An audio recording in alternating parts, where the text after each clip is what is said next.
This past week, I've been playing a lot of childhood games that I was nostalgic for, and that included Ants for the Game Boy Color. I don't think it's controversial to say that the movie Ants isn't necessarily that great. I don't even know if it's looked on very fondly, and you'd probably expect that the cheap tie-in movie game would also follow suit. But Ants on Game Boy Color, I think, is a decent platformer that deserves some modicum of respect. Loads of games, up until somewhat recently, were always coming out based on movies or TV shows or basically any IP that small teams could get the license for. And while the vast majority of these games are mediocre at best, I reserve a lot of respect and enjoyment for the good ones that did show up every once in a while. I think the prevalence of these movie tie-ins that all tended to suck pretty bad actually made the good ones stand out exceptionally well. Ants is a simple game for Game Boy Color, but it does a lot more than it had any right to. And replaying it had me thinking about all the childhood games that maybe you had growing up, that you sort of had just because they were tied to a TV show or movie that you liked. Most of these games are genuinely pretty bad, usually made as cash grabs to get a few extra bucks out of whatever new show was coming out. But somehow, once in a while, they would actually end up being pretty good, and that's what I want to talk about. You might have also played a bunch of these random childhood games yourself, and for every genuinely awful movie tie-in game, there were some that were turned out to be at least a 7 out of 10. Maybe they had some smart developers behind them, or maybe they just happened to get lucky with an IP that led to some creative ideas. But generally speaking, I don't think many of these games were aspiring to be massive 10 out of 10 masterpieces anyway. So today I thought it'd be fun to just go through a couple of the notable tie-in games that I had growing up and see how they hold up today. I think some of these games deserve a little love, so we'll throw them a bone. When you think of the best movie tie-in games, you might be thinking of Star Wars or Harry Potter maybe, or Lego, but first we're going with Ants. I couldn't even tell you where I got this one. I maybe got it at a flea market or something back when it was still somewhat new, but it was probably dirt cheap. I would just pop it into my purple Game Boy and run through the first few levels. So much so that I had it memorized, at least the first 5. The graphics, the sound effects, the music are all surprisingly pretty good, and eventually I found it all just permanently etched into my brain. I could probably sing you the main menu or the first level music just off my head at any time. But the thing is that the gameplay in Ants is actually somewhat satisfying, especially for a dinky 2D platformer on a Game Boy. There's a good amount of level variety, and most of them involve some level of, swinging around off of branches and climbing over stuff and shooting enemies with pickaxes. It's very simple gameplay, but it holds up pretty well. I played it through on a Game Boy player, on a GameCube, and once through emulation, but I do think that it plays the best on a good handheld. There's some screen crunch for sure that was pretty common with Game Boy games, so the levels are kind of designed to fit on that small screen anyway. I just feel like Ants had some thoughtful design to it that you might not necessarily see in a movie tie-in game.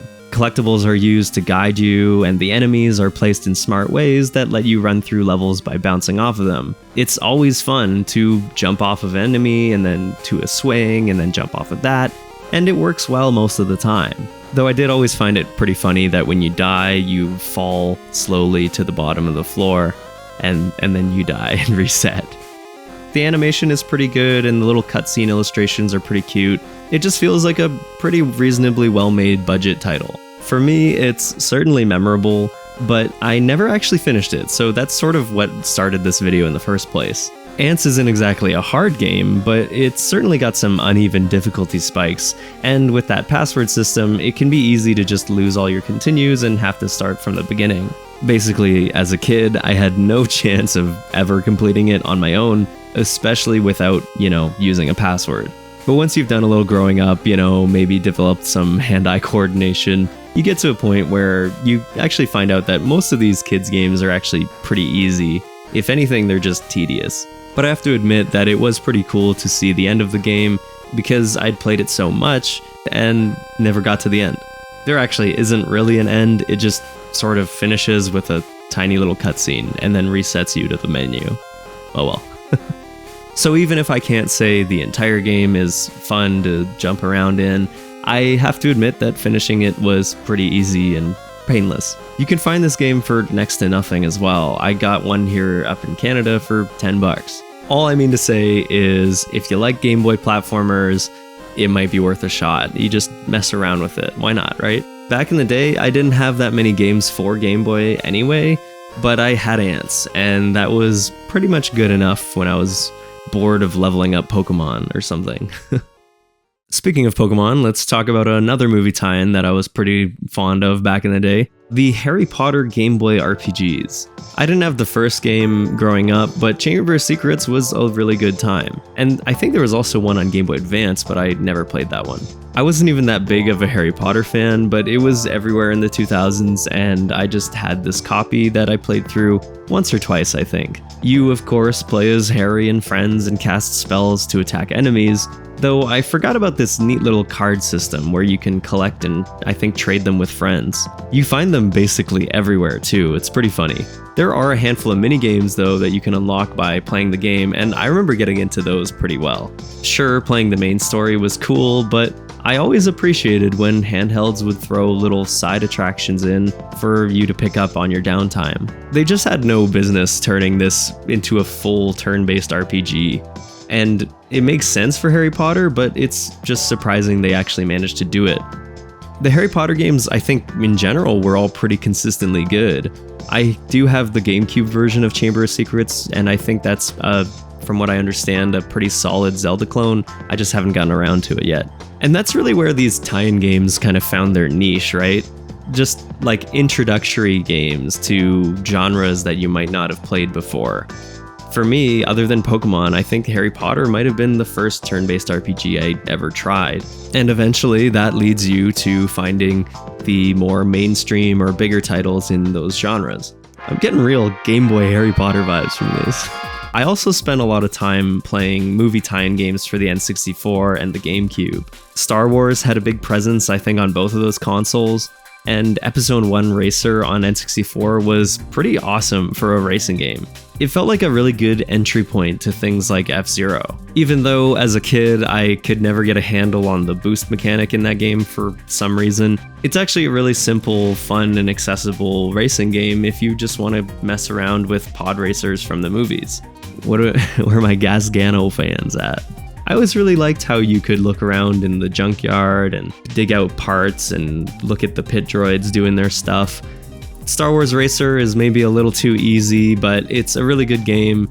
But the other game on 64 that I had that I played a lot was Toy Story 2. Toy Story 2 is a 3D platformer akin to collectathons like Banjo or Super Mario 64. It's based on a PlayStation 1 game, like it's ported up, but I played it on 64.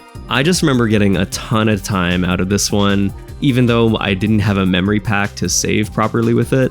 So what we would do is we would just leave the console on or try to beat the game all at once. I remember getting pretty far in one run. I think there's like an airport level toward the end. That's like almost the end. Later on, I did eventually get a memory pack at probably again like a flea market or something, and played through the whole game, and that was really fun to experience. Maybe I was in like middle school at the time. I always found that the game was a little too hard to want to like go and complete it, but it was still a really fun, solid 3D platformer. Playing it today, it's maybe got a few more control issues than I would have preferred. The camera's super janky, and Buzz is really weirdly floaty in a way that I never really remembered. Even still, it's a solid 3D collectathon for fans of that genre, and I think it's worth a try. Like, Mario 64 is obviously infinitely better than this game, but going back to it, I just felt like it was fun to be in that world. I always loved how you can explore Andy's house from the movie, even if it's in this weird low poly state. I also remember feeling like Rex just screaming at Buzz to help him was the funniest thing. Most of these tie-in games you could describe as mediocre. Middle of the road, not that great, far from exceptional, I don't know. But being based on a existing series and world just meant a lot, I think. Think about how many iterations there are of like Shrek's house in like a GameCube game. Like there's probably so many versions of that. There's a lot of novelty to exploring Andy's room from the movie at your own pace, even if it's low poly and full of robots chasing you. I also played a ton of GameCube beat 'em ups. I've considered doing a video about it at some point, but there are just so many tie-in or movie-related beat 'em up games on GameCube. There's like Teen Titans, 3 Ninja Turtles games, 2 Incredibles games, Fantastic Four. Shrek 2, I think, is also a beat 'em up. There's so many 3D beat 'em ups on GameCube based on movies, and they're all pretty middle of the road. I just think it's pretty funny. A lot of these were like rental games that you would get from Blockbuster or Rogers Home Video here in Canada, and take them home and play them and send it back. It's showtime. But the worst thing, I think, honestly, when it comes to tie-in games is just that they're usually locked up in copyrights, or just not well regarded enough to make them available today. They usually end up in obscurity, save for the few ones that end up with a large enough cult audience that they kind of get demanded out of companies. Toy Story 2 is one of the lucky ones, I think, because I'm pretty sure it's available on PlayStation 5. But the reality is that the majority of tie-in games, good or bad, will never get the chance to see the sun again, because they're just officially tied to some company. I was pretty surprised recently when the SpongeBob GameCube game got re-released as well, and then ended up getting a sequel of sorts, which is sort of interesting too. But again, that had a large enough cult following that it just would never happen with like Ants on Game Boy. I think there just really isn't any room for mediocre tie-in games anymore in the modern industry. You might think that's a good thing, and it probably is, but they haven't exactly disappeared. They've just turned into something that I think is potentially worse. I just think of stuff like cheap mobile games or promotional tie-ins with live services that end up just taking advantage of whales. If you don't know what a whale is, it's like a person that spends a ton of money in like a live service game. And honestly, I think that those sort of things are actually the worst of two evils here. Like, I think that a mediocre, bad Game Boy game promoting a new movie is honestly preferable to taking advantage of a small amount of people that get addicted to gambling mechanics or something. For the companies they serve, they have the same purpose of expanding the brand or whatever. And that's fine. Like, I guess advertising a thing is always going to happen. But I just find it's way easier to be cynical about the way things are now with it. Maybe that's just come with age. I don't know. It's not like these things have completely disappeared. There are occasionally cool things, like the Nickelodeon fighting game I think was okay. Instead, we're getting fewer really actually passionately made tie-in games, so that's kind of cool.